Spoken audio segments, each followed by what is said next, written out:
اعوذ باللہ من الشیطان الرجیم بسم اللہ الرحمن الرحیم قل اعوذ برب الناس ملک الناس الہ الناس من شر الوسواس الخناس الذي يوسوس في صدور الناس من الجنة والناس۔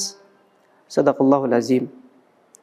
محترم ناظرین و سامعین، سورۃ الناس کی تلاوت کی گئی ہے۔ یہ آخری سورت ہے قرآن مجید کی۔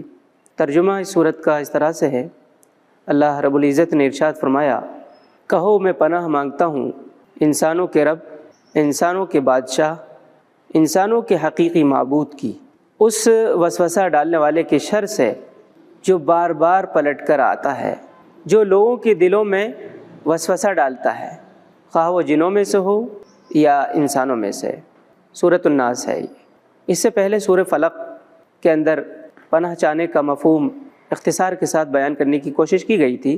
آج ہم اس صورت میں یہ سمجھنے کی کوشش کریں گے کہ انسان جس چیز کی پناہ چاہتا ہے اس کے بارے میں اس کا تصور کیا ہوتا ہے اور کیا ہو سکتا ہے۔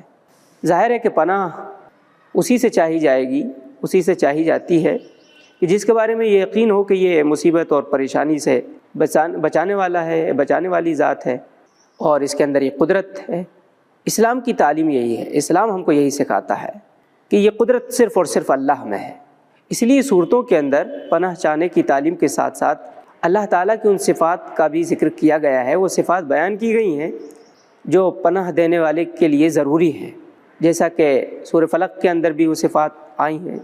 پہلی صفت رب الفلق کی ہے، فلق پھاڑنے کو کہتے ہیں، جیسا کہ یعنی اللہ تعالیٰ کی ذات ہی ہے جو رات کے بعد دن اور دن کے بعد رات لانے کی قدرت رکھتی ہے۔ اور پھر اس صورت کے اندر بھی اللہ کی صفات کا ذکر ہوا، یہ کہ وہ تمام لوگوں کا رب ہے، وہ تمام لوگوں کا مالک اور بادشاہ ہے، اور یہ کہ وہ لوگوں کا الہ ہے، یعنی جس کی عبادت کی جائے، معبود ہے۔ جو شخص بھی اللہ تعالیٰ کو ان صفات کے ساتھ مانتا ہے وہ اس بات کا تصور بھی نہیں کر سکتا کہ وہ اسے چھوڑ کر کسی دوسرے کی پناہ لے، کسی دوسرے کی حفاظت میں آئے، کیونکہ یہ ہمارا ایمان اور عقیدہ ہے کہ وہی وہ ذات ہے اللہ کی جس کے اندر یہ قدرت اور طاقت ہے۔ تو بھلا اس ایمان اور یقین کے بعد کسی اور کی پناہ کا سوال کیسے پیدا ہو سکتا ہے؟ اور آخری بات یہ کہ شیطان کا بھی ذکر آیا ہے۔ شیطان انسان کا سب سے بڑا دشمن ہے، قرآن مجید میں بھی کہا گیا ہے۔ اس لیے اس کو اپنا دشمن سمجھو اور اس کے شر سے، اس کے فطروں سے بچنے کی کوشش کرو۔